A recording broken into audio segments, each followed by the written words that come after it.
are here basically in support of the Portnoy Support Committee all the way over in Maristown, Newfoundland.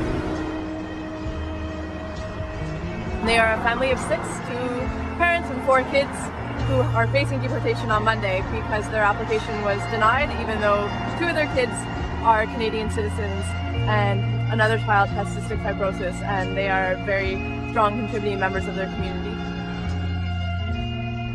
They've been living in sanctuary in a church basement in Maristown since October because basically if they set foot outside of the church, Immigration Canada and Canadian Border Services Agency have the legal right to deport them and separate them from their kids, basically.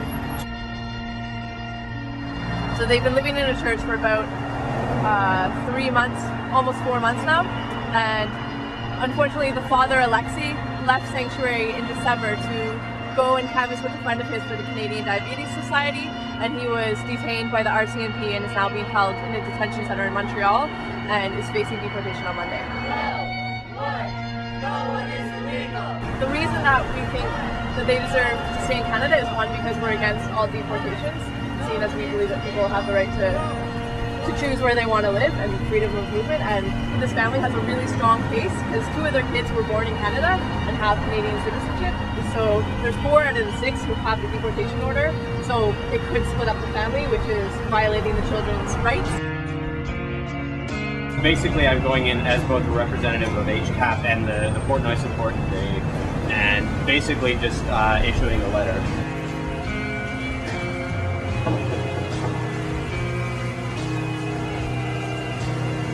I had an interview scheduled with Pat Brownlow, who's the Director of Communications for the Atlantic Office of Citizenship and Immigration Canada.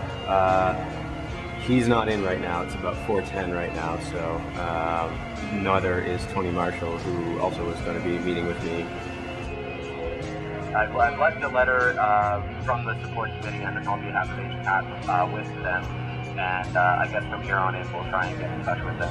Citizenship and Immigration Canada does not have the jurisdiction to stay in deportation order. What they have the ability to do is to fast track the application for humanitarian compassionate grounds claims. So, you know, in Angela's case, they could fast track this application so it could be reviewed, so potentially she could stop being sequestered in the church. There's been a support committee that's been formed in Maristown, Newfoundland, made up of citizens and the mayor from the town, and they are putting a huge campaign to try to pressure Anne McClellan to issue a stay of deportation, and she's already received 1,000 phone calls or more about this subject, supporting the Portnoy family.